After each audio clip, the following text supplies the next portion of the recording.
Eli Rax, El Jefe, Mr. Glass Half Full, the revival.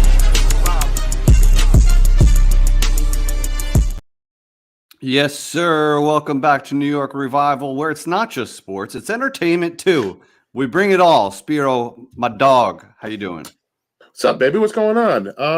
We're chilling. A little under the weather today, but you know what? I can hear that. It's Hollywood. It's Hollywood, and you just gotta grind. The show business waits for no one. You just gotta keep grinding, and we're here. It's Tuesday night. We had a big weekend with the draft. Got some unfortunate Ranger news. We got some hopefully happy Knicks news coming, but we're back at it, buddy. But listen, back at it. The revival is still on, okay? It's always on. The revival is still on. Eli Rax has got the night off, our fearless leader. But he'll be back. But listen, this is a big show because we got obviously Rangers Devils to talk about. We have a very special guest coming up in a minute. We're going to talk about the Giants draft later in the show, but we got to talk about the Knicks Heat, which is going on live. It's almost halftime. Knicks are down 2, so it's a close game. Right there. So we got a lot of fun stuff to talk about. Shall we get to our very special guest? Let's get it right into it. Let's just rip the Band-Aid off. There's no point in talking about how our weekends was because we know what happened last night. And the Rangers got their shit kicked in by the Devils. Yeah. And our very special guest is a Devils fan. But, a nice guy, though. He's one of the nice ones. There's a lot of you assholes out there, but he's one of the nice ones. You might recognize him from some of the old sketches. He was originally he is my personal security guard, by the way, in real life. So when I go to tailgates and you think you can fuck with me, you can't because he's lurking somewhere and he's just watching. And you don't want to mess with this guy. No. But he is a Devils fan. He's also Coach Dabes in the Hefe video. Yes. Chuck, welcome to the show, my dude. Round of applause. Round of applause. Is this better? I think that's a little bit better. Hey, cheers, sir. Cheers. Hey, look at this. What are we sitting on here, dude? What do you got there? Ooh, Whistle Pig. Look at this guy, classy as hell. Wow. Somebody named Lord Puffalot. Sounds like he's a Rangers fan, if I had to guess. I wonder if that guy he was the one that was giving me the most grief at game 1 when we were hanging out at B-Dubs. That's true. We went to Buffalo Wild Wings for game 1, which is a lot more fun. Game 1 and game 2 were great, right? Chuck before the game was over. It's like what did Trump say? Just end the count. I wish we just ended the series right there. If we just ended the series, it would have been a lot better. But so, Chuck, I wanted to have you on because you're my friend and I like you, but also I feel like I've been a fair Rangers fan. Yeah, you're a very fair Devils fan. So I wanted to have you on, get your perspective. There's some good stuff to talk about. There are a lot of Devils fans that follow us. So we want to be fair here. We got to represent the Devils, even though we are, a Rangers organization. We're all Ranger fans here, but we got to be fair to all the New York area sports. Devils are in a weird category because there's what other Jersey team is there? You know what I mean? We are Jersey people, but we represent New York because it's that weird relationship we got. But Chuck, I said to my brother-in-law Neil, he might be listening. They are diehard Devils. My wife is from a diehard Devils family. So I was texting with her brothers, and I was saying the better team won, and I honestly felt that way. That the Devils were the better team. It was clear the Rangers couldn't get their game going. Were you surprised by this outcome? How did you feel after the first 2 games? Did you think this was even possible? So. Yes, I was. And to give you a little bit of background, for me, I kind of went into this season as a Devils fan as I went into the Giants season. So even if we lost this series, everything was gravy. I mean, no one. After 63 points last year, we turn around and we finished with over 100 points. No one thought where we are. And, after that first game, like we were saying, I left B-Dubs early. I was just watching the Raider just literally demolish. And for the record, I didn't anyway, rub it in. There was none of that respect. Well, he's also a very large man, so he will just mangle you. I would never offend a man of your size. Put you in a little You would twist me up. You would twist me up. Yeah. But I mean, I treat Ranger fans how I'd want to be treated in that scenario. Yeah, give me some ribbon, but take it easy, all right? We're all diehard fans. I go back to the days of when Chris Terreri and Sean Burke were the freaking goaltender. Ooh, look at this guy dropping names.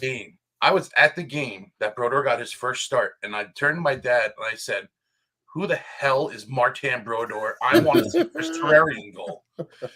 Fast forward now, wow! I don't know who Marty is. Good call. Yeah, right. Good thing I wasn't the GM back then, but yeah, I mean, that power play was unstoppable for the first 2 games. The Devils didn't have an answer. It was almost like they were shell shocked. And as through the whole season, and any Devils fan knows, the Devils are a better road team, and that's where I think they picked up their momentum when they went to MSG. They grinded it out. They picked the speed up. They really cut down the possession time in the zone, and was able to get 2 passes out. Killed us, man. The one thing I do want to point out of Game 7, and I consider myself a pretty solid hockey fan, and coming from the days of Stevens, that Trouba hit was clean. It was he tucked his elbow. Any hockey player that plays on offense knows you don't put your head down going through the blue line. Yep. As soon as he saw that, he was like, kill shot. He's like, I see that, head down, kill shot time. Yard sale. Yeah. The glove went flying. That was beautiful. Oh my God, man.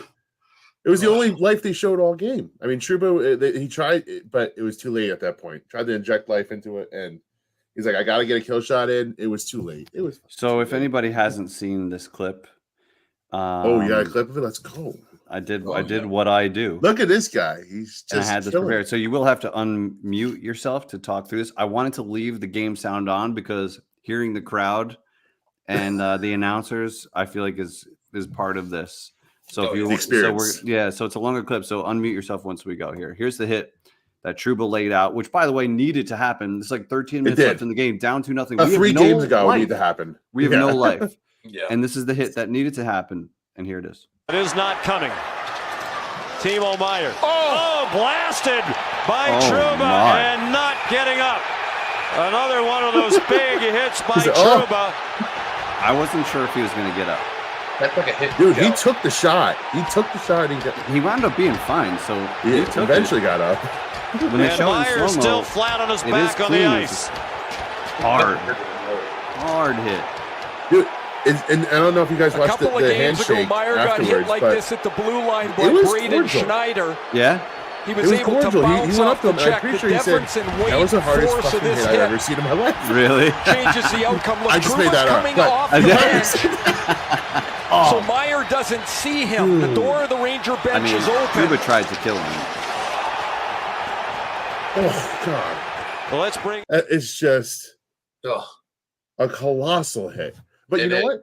Not many, I mean, respect to the Devils, but not many Devils went after Trouba, because usually after you see a big hit, clean or not, the guy gets run at. I did notice it was Jack Hughes was closest, and he was not doing anything. No. Jack Hughes is many things. That ain't my game. I love him. Right. I love him, but he just couldn't. You don't want Hughes.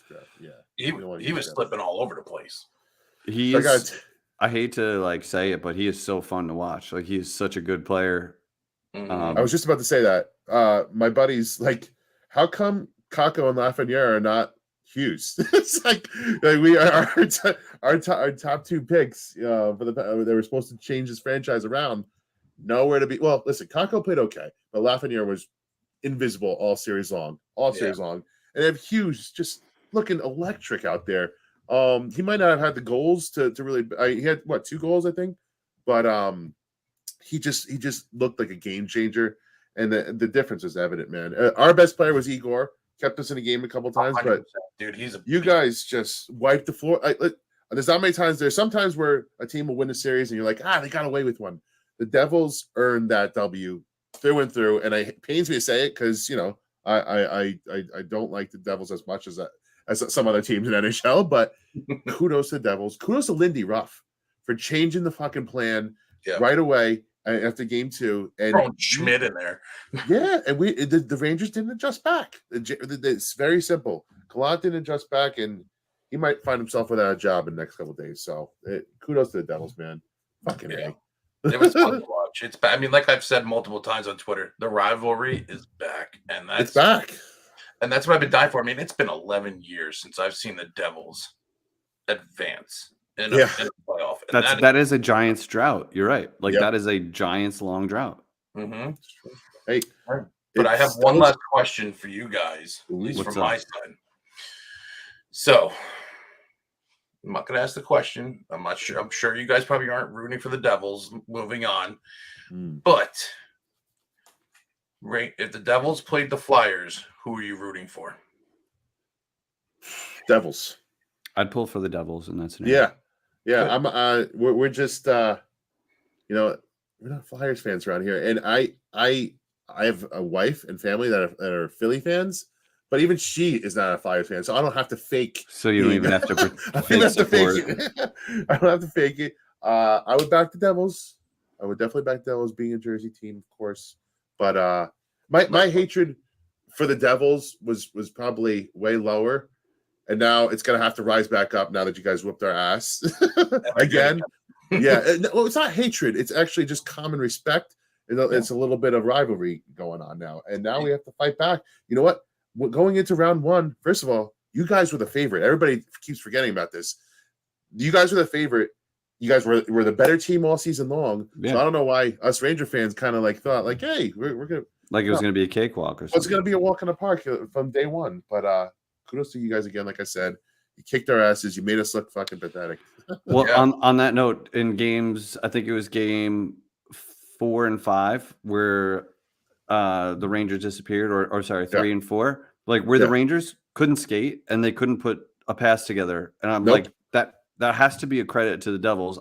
I can't tell what they're doing, but it's working because the Rangers figured out how to play hockey. So it was the speed. It was they kills, bro.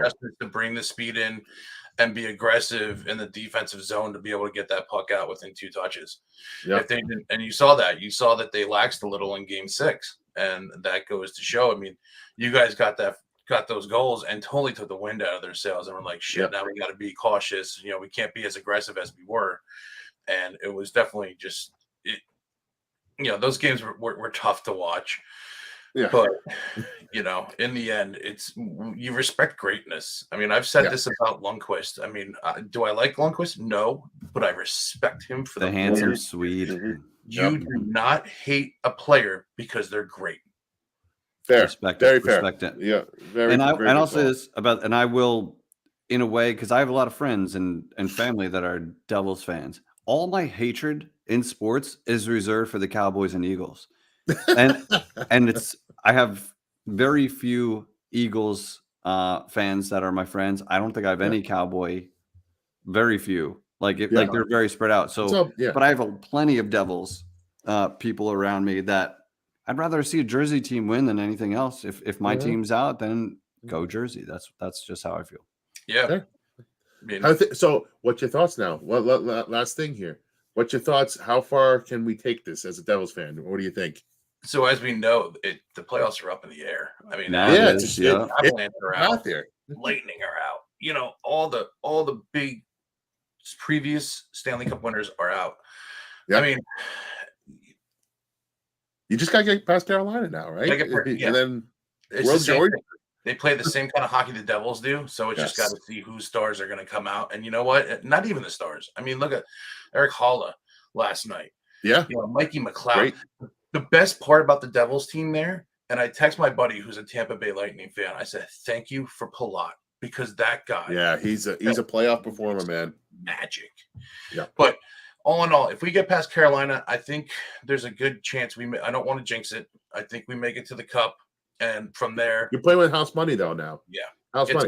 It's all gravy to me. I mean, will I be pissed if they lose? Of course, but in hindsight, what they did and what they've been building for the past 10 years, well, not 10 years, probably since Fitzgerald took over, it's just been amazing. Bringing Marty back into the play, bringing Marty into there is huge for just the fans and the organization. So I'm super excited for the future, as you guys should be too with the Rangers. There's nothing that you should take away from that season as a Ranger fan. I mean, but it's just great to see the tri-state back alive with hockey. I love Facts.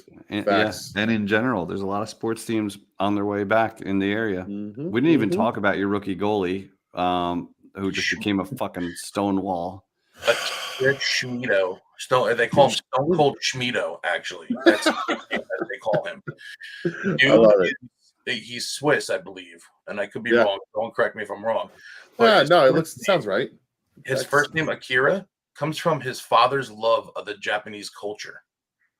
So isn't he like a ninja or something, like Akira or some kind of fucking ninja? I think so. I think we're just making shit up at this point. Yeah, no. That I heard in a post. This is I heard ninja, that in a post-game interview. So his father had a Japanese mistress, and they played ninja games together. He ran a geisha bordello. Yeah, right. Well, Chuck, if you want to relate the Devils' season and playoff run to like what the Giants had, the big difference is that the Eagles got knocked out already. Like the big dog is gone. Yes. So it's kind of open for you. So it is. I'm happy for you as a person. Yes, you personally. Thank you. And that loss will slowly, fade away, but it still stings a little bit. But thank you for coming on. I love you, pal. Let's do another Backyard Giants video. I want to get Dave's reaction to the draft. I assume you were happy. You got some playmakers now, Dave's, to cook with here, huh? The thing there, it's going to be good. Okay, we're going to be able to get that high. He's going to be able to have our speed on the outside and be able to run some impeccable. Are you chewing on a cigar over there? I wish I had something over here. That's all right. But I'm looking forward to it. Defense, strength. You strengthen up on the cornerback side, and we got that big old horse in the middle of the line. I love the horse. Boys push. All right, my brother. Thank you for stopping by. Oh, I forgot to tell everybody. You can follow Chuck. He's on Twitter. Yes. And you post a lot of Devils stuff, so just beware. Well, we got Devils fans listening, so go probably follow. A lot. Go follow Chuck. Yeah. Yes. Go follow Chuck on Twitter. C. Lupo Jr. Love it. Go give him a follow. Chuck, thanks for stopping by. Love you, bud. I'll talk to you soon. Of course, love you guys. The best. Thanks for the later, man. The invite. Later. You got it. Later, buddy. So close out. Rangers, man, went out fucking sad. Went out sad. Vets didn't show up. Mika, where Panarin, Fox just looked like I never seen Fox look as bad as he did in that series, man. I don't know what happened. The first goal was 100% his fault. Holy moly, that was the worst play I ever seen him make. It was the worst play of his career, hands down. Yeah, I think I said that last night. Yeah, and then after that, it was like no grit, no heart. No, this team never had it. Like I kept waiting for that switch to flip. They won those first two games. Like they did it. They switched to flip. They flipped the switch. Well, I thought never happened. I thought we were going to be dangerous when Kane. Once I saw Kane score that goal, Kreider was lighting up. Baby. I'm like, oh my god, if we get Kane going, this is going to be fucking scary. And then that was it. That was the last good time. What's up, Jay Singh, our January fan of the month, which we have not done since January. We are such a buttoned up. We gotta get that going. We gotta get that going again. Just for the fun of it, let's give it to Monty because he's just such a good guy. Monty's the best. Yeah, Monty. Fan of the month. Fan of the month. A new month, a new fan. Yeah. Well, old fan, but a new fan. Day one. He's a day one guy. Hey. And all right, so to close it out, Gallant's probably getting fired, but they're bringing guys back. There's nobody you can trade. These guys are locked in. Jory's got his work cut out for him, but man, sad end, pathetic end to the season. And we're on to the Knicks, though, right? Yeah, let's do it. We have one MSG team. It's halftime. Knicks are down 3 at half, so it's a very close game. Just a little score check there. They absolutely have to win this game. I mean, you can't 0-2 going back. Only the Devils can come back from that kind of thing. And you can't lose. I don't know what is with these MSG teams. You can't lose 2 at home again. You can't. The Rangers did it. It was their demise. The Knicks can't do it. I feel like, and I'm not a Knicks fan yet. They have to win this series before I officially become one. Right.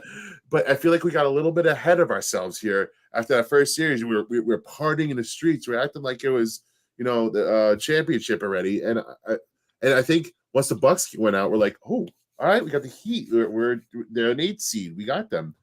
And then it is a better matchup, but Butler was elite in the first round. Yes. He was putting up 50 burgers. Right on, Monty.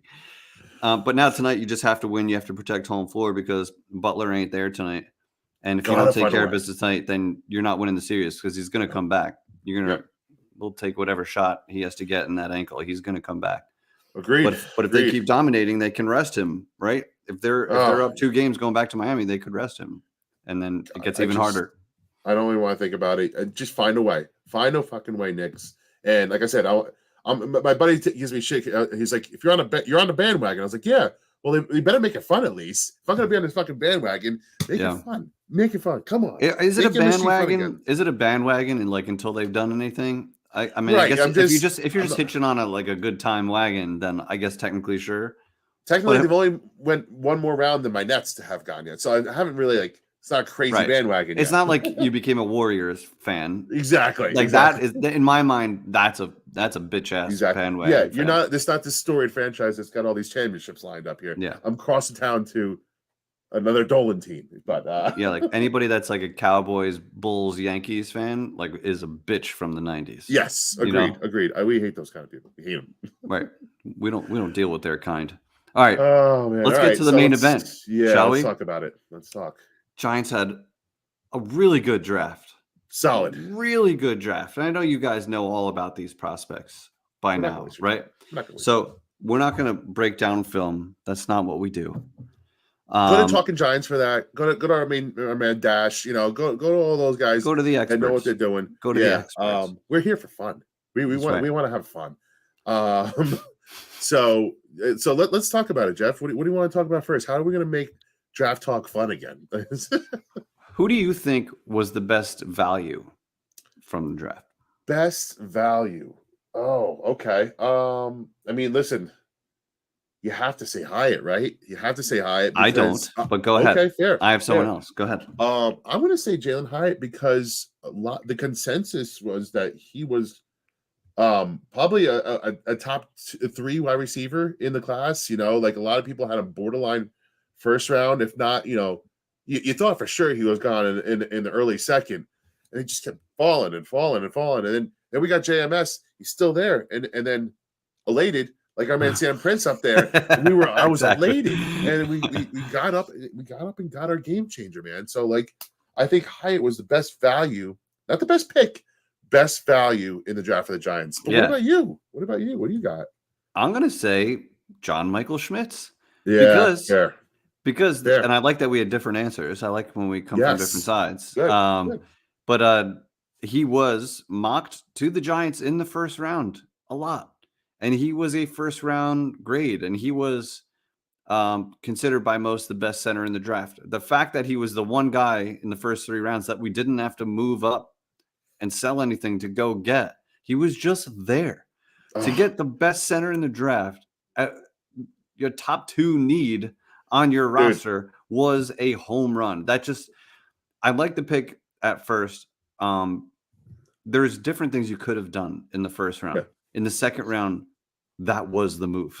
It was the move. And imagine Joe Shane and Dable just with ants in their pants, because Shane even said it himself. He's like, we're thinking about trading up. That was their guy all along. They were targeting him, and the calmness about them to just not give up any draft capital and just wait for him to fall, and you're just praying to God that no one jumps you, because it was pretty obvious that to everybody in the room that the Giants needed a center, and it matched up, and somehow it just fell perfectly, man. Yeah, and he looks like a center. He's so fucking sturdy.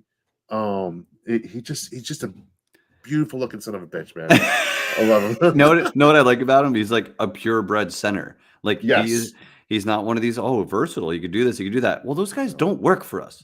Okay. We need purebreds, and this guy is a center. Where's Sarge? Sarge had a good comment here, and you're not wrong with Hyatt, because I saw mocks where Hyatt was going to the Giants in the first round once the Right. run of receivers was expected to happen. Yep. And of course, it happens right before us. But well, I want to ask you about that too. After everybody, keep going. You're good. Go ahead. Yeah. Well, so where our street is, we were actually trying to trade up for Zay Flowers. So, what's your thought on that? Are you happy that we didn't do that? Are you happy how things played out? I think we would have been excited if the Giants did that, but that would have changed maybe the second round. We may have been thinking, let's get a corner now. Yes. And we may have thought, oh, we'll get value with a center in the third. But because we locked up the corner that they obviously wanted him, and they must have had him much higher than Joey Porter, because they could have had one or the two if they just sat still. So they clearly wanted this guy. 9.9 athletic score at the combine. Like this guy. Everybody, common theme. Everybody's athletic as fuck on that they drafted. Giants have speed all of a sudden. Like, oh my god, on multiple levels. It's like they had a plan here. It's like they had a plan this offseason. This is what we're not used to. Like we wanted to upgrade run defense. They went out and they upgraded run defense by getting the Ashawn Robinson, Nacho, Okereke. They wanted to get faster. They got Okereke. Okay. I look forward that you're going to be doing this for the next 4 years. Jerry's got to get on me. Damn it. And then they want speed. They got Waller. They got Hyatt. They got like athletic people everywhere. Deontay Banks is a burner. Like they got so much faster. So yeah, these guys have a fucking plan. They know what they're doing. Because I think they actually did get a call from the Bills, and Joe Shane didn't budge, which is like a pretty baller move to do to your old boss. To be like, no, motherfucker, I'm in charge now. You're not taking my pick. But I wonder if, like, they're obviously boys, right? Like, yes. Do you think that they're close enough where Bean would tell him who he wants? I think they know each other so well that they like kind of mind melted. He's like, I know what you're trying to do here. like don't say any names, but know. Yeah, right. Like, I want Banks. Cough if you're going for Banks. Exactly. Blink twice if you. Because I wonder if they have that much openness, and I know that that's collusion in a way. Yeah, I know what you mean. But I think there's a little unwritten, like unsaid stuff going on between them two that they kind of knew what was going on. But I heard also Dallas was looking to jump the Giants. I did hear that for Banks. So right? Listen, there's a couple people that are pissed off about giving up a 5th and a 7th because early in the draft, we talked about this in our show. Somebody else, I think the Eagles traded a 4th. They move up 1 pick, but they got their guy. They saw all their wide receivers dropping off the board. They were making sure they weren't losing on their CB1. They made sure of it, and if it sacrificed the 5th round pick for it, so be it. They still had another one, and I kudos to them for having commitment to do that. So. Yep. Jason's got some good comments here. I should have had the video. I should have had the video for our guy Lawrence Tynes. We gotta have him back on. I messaged him. I sent him a DM, and I'm like, dude, you were way too comfortable up there. He was. He looks because he was excited for a month about this. And imagine like it's almost your time. You got to go out there in front of the world right now. And I think Kansas City, where he lives and where he also played, just how cool is that? Together. Full circle. He got drafted by Kansas City, met his wife in Kansas City, goes and has an epic career with the Giants, and gets to bring it home and announce the Giants pick in Kansas City. Just such a cool story. And beautiful. Good friend of the show. We love Lawrence Tynes. We love Lawrence. He had another good question here. Yeah. And this is a phenomenal question. We have a very crowded wide receiver room with a lot of what I would call B+ receivers. Yes. A lot of guys you can move around and that can move the chains for you. We don't have an alpha. You can actually use this to your advantage. And I'm going to choose to see it that way since we have no choice. we're a positive. We're a positive show. Yeah, that's what we do. So, I've heard spaces and I've heard other teams say, you don't even have a dog. You don't have a wide receiver. Well, okay, then you can't bracket anybody. Then you don't know where to look. And I trust Dabes and Kafka to find your weakness and exploit it and confuse the shit out of you with pre-snap motion and setting you up for plays. Yes. That is one thing that was maybe the most refreshing thing about last season was seeing like Dan Orlovsky and these guys break down plays like that I maybe wouldn't notice just watching the game. But then when they show a play in the second quarter, a play in the third quarter, where they did the same thing, and then in the fourth quarter, when you need it the most, they show you the same motion, but they do something that leaves a guy wide open. And that's why the Giants were actually really good in the red zone, is stuff like that. And they're going to be a second 100%. Half team because of coaching adjustments. So love to see it. You didn't answer the question, though. No, I didn't. Who is your wide receiver one? Or are you just saying we don't need a wide receiver one? We're Gucci the way we are. I don't think we have a true wide receiver one. Okay. Fair. I think don't disagree with that either. That's a good point. Who would you say? Like, who is? I mean, listen. I'm biased because I've been calling this guy our wide receiver one since the middle of last year when he came out like gangbusters. I'm going Isaiah Hodgins.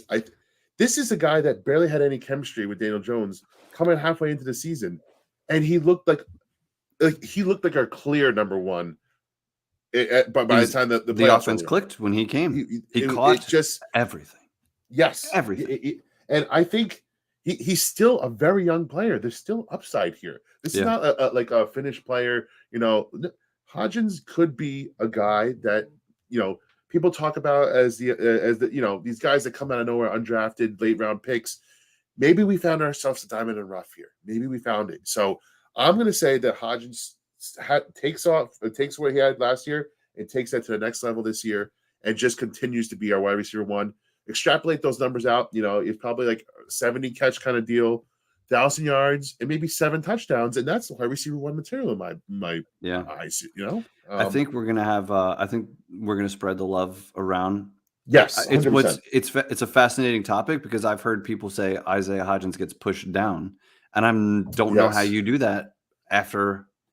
Camp is going to be fascinating because you got Wan'Dale coming back, but there's going to be a surprise cut. You're not keeping 8 wide receivers, right? Like, or trade. In a perfect world, we could trade one of these guys that stays healthy. I don't know who's that would be that trade. Like what are they going to go out? They're going to trade Shep. How is Jameson Crowder making this team? Because I actually liked injuries. It's the only ways. They're protecting themselves against injury this year. They've stacked the room so deep that they should be able to not worry about throwing like I said this many times, a Marcus Johnson, a David Sills. You should never have to worry about throwing a non-NFL caliber wide receiver in there.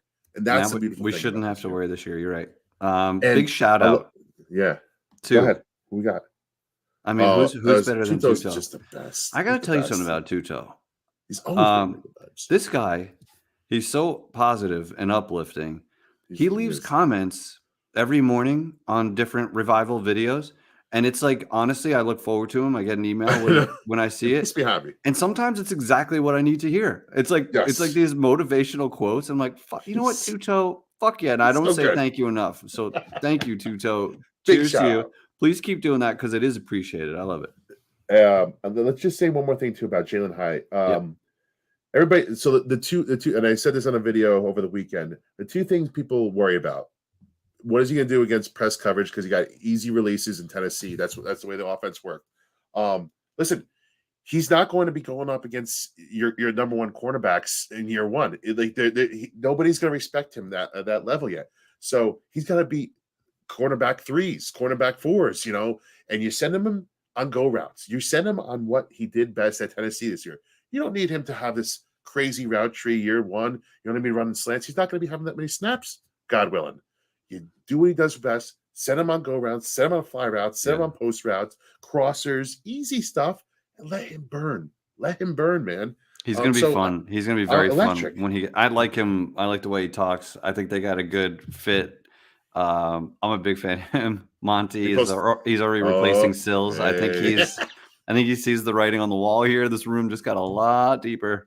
Hey, listen, but let's shout out to BFW because they paid him a decent amount of money as an undrafted free agent. They see skills there. They want to work with this guy. They want to mold him. So let him sit there at the end of the bench and let him just work, develop. It's a red shirt year for him. Those are kind of guys you take chances on. And I know Monty's been shouting him out all off season. So of course, WVU guy, but he's got skills, man. Is he the 6'4" dude, or do I have him mixed up with somebody else? No, he's massive. I'm pretty sure he's 6'4". I'm gonna check that out right now though. he's got all the intangibles. He's got to work on his routes, lazy routes. But he's got the ability to be game changer. 6'3", 220. Nice. Fucking great big ass body. I mean, that's kind of what the Giants need. They need somebody like that. And you take chances like that, and that was the theme later on in the draft, right? Like the safety that they got. I'm sorry, I'm gotta get his name. Owens, Javarius Owens, Trey Hawkins. These guys, elite RAS like skills. You know, they just their athleticism jumps off the board. You take chances on those kind of guys late in the draft, and you hope you could develop them. Diamond in the rough. Yeah, you find a diamond in the rough. It happens every year. Everybody else does it.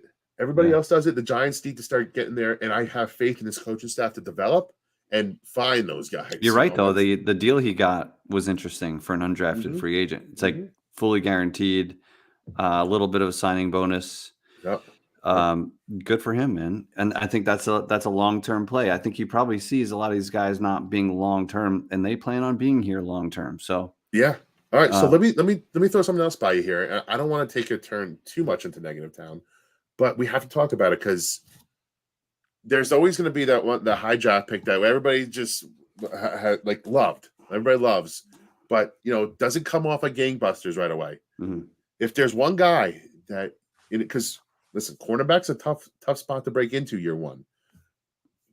Offensive line, we've seen it two times now. Andrew Thomas, rough rookie year. Evan Neal, rough rookie year. I don't want to take this negative turn, but who's a guy that you could see getting off to a rough start, but bouncing back eventually? You could make a case for any of the first 3 picks, right? Because after that, it's kind of you need to hit on those once in a while, but agreed. You're not expecting them to be major contributors immediately necessarily. Agreed. And the chat too. Give us your thoughts, but I want to have that here. Yeah, you could make a case for anyone, but I think I'll say Banks just because the speed has got to be something to adjust to. I think Sauce Gardner is the exception, not the rule. Yes. And he is going to be a great. And he was already all pro Pro Bowl as a rookie. So and defensive rookie of the year. So that's a lot to live up to. I don't expect that. I think he'll get burned once in a while, but I think he's going to flash and he's going to bring an attitude. There's going to be so much to like, but I think he's going to need a little time to cook up and get comfortable. What do you think? That's the pick. And he's I think he came out as a junior. He's a junior, so it's going to take him some time. There's issues with him holding. He did it in college a little bit. It's a little grabby. Which you can coach that out of him, right? You can coach that out of him. He's a perfect fit for a wing defense. I love the pick, but cornerback is a tough position to break into. You're playing at Maryland, not exactly SEC level competition that you're going against. Love the player, but there could be a bump. It's going to be a bumpy ride, I think, for the first couple of weeks, and then he'll. But the good thing is, he doesn't have to be a CB1 right now. Well, you're exactly CB2. Right. Exactly right. So, and I think as you're long going against Devontae Smith. And you're going against Gallups. Yeah, you're going against McLaurin's. That's what I'm saying. And that can go for Schmitz too. You look at the competition on the D line that he's going to have to face just in the division. You're going to have to be ready. I like this comment by Monte here because Wink's system is not a simple one, right? And as long as the best thing for him would be to keep Adoree healthy, 100%. Because that would allow him if he gets thrown into a cornerback 1 situation. It's going to be more. Please, it's going to be no more punt returns for Adoree, please. No more. Never again. Never again. Which brings me to my next question. I don't know who they still got to do some things in free agency. They got to go tap into it. I think they've done their research.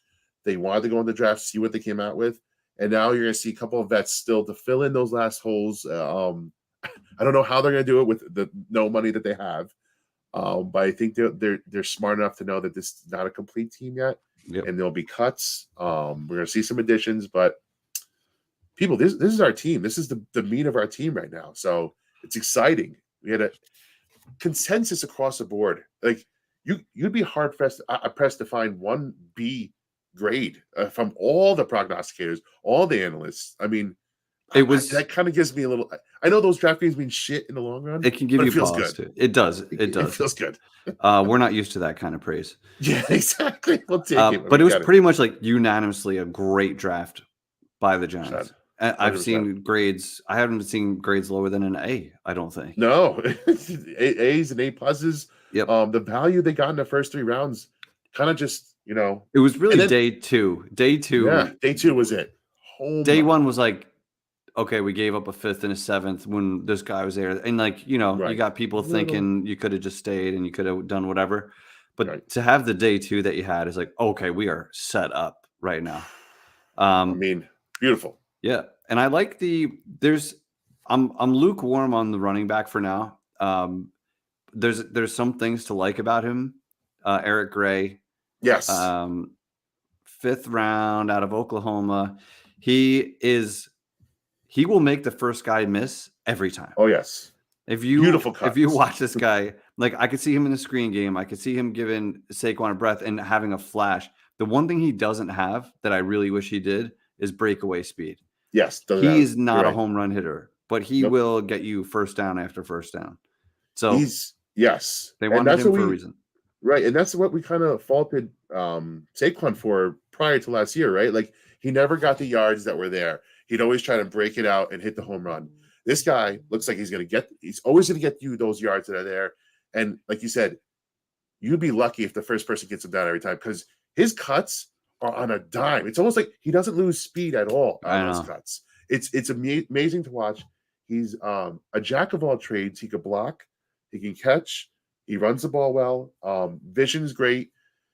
Like you said, the reason why he wasn't picked in one of the top 4 rounds is because of that lack of true breakaway speed. But you know what? He's got potential to be a serious handcuff and a player that could do some good damage, man. So I like the pick personally. A lot of people didn't. Not a lot of the draft people did, but a lot of the other people out there said like, "Hey, we could wait till the 6th round, got somebody maybe with a little bit more potential." But man, you watch this guy; he just produces on film, man. So I think there's enough to be excited, especially if you get a deal with Saquon done, right? Which is one of the questions in the chat here. I think they do get a deal done. But I think it was that pick, the Eric Gray pick, that it got a little heated in the war room. I think Dable did not look happy, and I wish we knew what went on there. But are you worried about that or no? No, it could have been any number of things that he was actually pissed off about. I would find it really shocking if he didn't sign off on a pick. Being an offensive guy, I'm not worried about it. I'm not going to make too much of it. There's a lot of there's a lot of tenseness that was going on in the war room over a lot of the picks. So listen, this will happen. It was a home run draft. If Eric Gray doesn't shake out, that's not a huge problem. Let's just say that. I'm not going to lose any sleep over it. I think he's going to be a solid player. If he doesn't shake out, he was a 5th round pick. Right, exactly. I'm not going to lose too much sleep over it. The Barkley thing is going to be interesting. You heard Shane. We're going back to the table. I feel confident about it that something's going to get done. I hope that Barkley tapped into his agent and be like, "All right, let's not fuck around. This is my future here. God forbid I get hurt." He wants to be part of this. He wants to do this with DJ. He's put too much blood, sweat, and tears into this organization. They put too much faith in him. It just I can't see it not working out. I just hope they keep it at a reasonable number. Please. Yep. There's 3 prime years left. Yes. They should be here. He's great for DJ. He's great for this offense. But I really do hope this running back works out because we need an upgrade. Nice. We need an upgrade over Brightwell and Breida. And mark my words, Jeff. He will be he'll be our RB2 by game after the first month of the season. Nice. Yeah, like I would like to see us have a duo back there. We can't lean on Barkley the way we did last year. And I think they only did out of necessity. I don't think that was their plan or their preference, right? Like I don't think they plan on doing that again. They want him there, but you got to use him more sparingly. Let's just say this. If they run the same offense that they did last year, after paying Daniel Jones $40 million, somebody's head's going to roll because you don't just go out and pay a quarterback that kind of money. You don't get the wide receivers they did and trade for Darren Waller and get a Hyatt if you plan on running the ball into the fucking ground every single day. That's not what they did. They didn't draft a center to do this. They're going to open it up. They have to. All right. Well, listen, we love the draft. You love the draft. Let's have a little fun here. Yes. Okay. All right. Start us off. You want me to start us off or you got it? Yeah, you start it off. Go ahead. All right. So what we're gonna do, we're gonna throw some draft questions at each other and see if the other person can get it. Chat, we'll give you guys a couple of seconds to guess. Yeah, we want you to answer in the chat. This is for the people, okay? Because Yeah, I probably won't know anyway. So let's have the chat. Okay, you know what? This will be a chat game. First correct answer gets a sticker.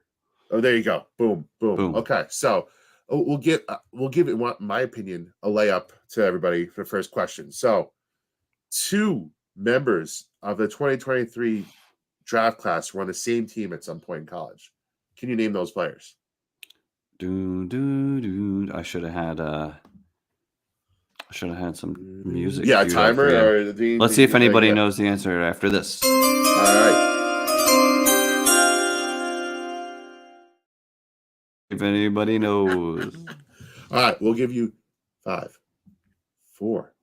The chat is quiet. 3. The chat is quiet. Okay. 2. Oh, okay. 8. I think we got a winner. Oh, no. I see. They fucked up. Someone was going to. It went too fast.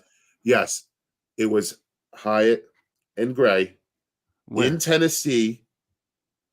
Gray was a transfer out of Tennessee, went to Oklahoma, and Hyatt played with him for 1 year. Same team. That's our boy Sarge on top of it. Good call, Sarge. Well done, Sarge. Good call. You get a sticker. You get a sticker. But it's all right. He corrected himself with his little asterisk afterwards. Hyatt. So he's good. Hyatt. Okay. All right. I got one for one, chat. 1 for 1. Good start. I got one for you guys. Are you ready? Yes. Long before the draft, which player was caught on camera saying, "I would like the Giants. Blue is my color"? Long before he was drafted. This is tough. I'm actually trying to. Here come the answers.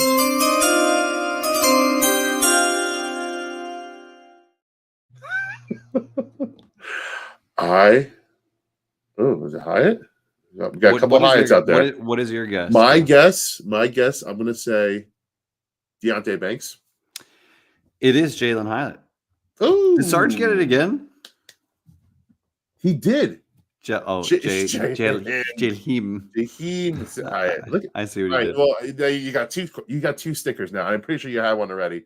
So Josh was next. Josh B. Yeah.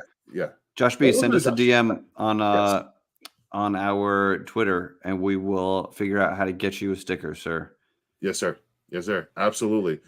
All right, moving on to question number 3. This is a wild question. It's not necessarily a positive thing, but wild question nonetheless.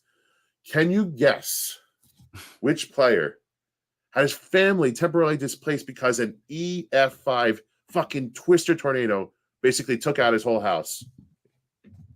Can you name that player? Anybody? What kind of research did you do? I went deep on this one. ESPN did not have this crazy information. Crazy story.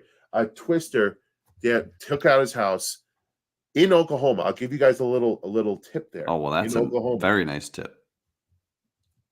What do you got?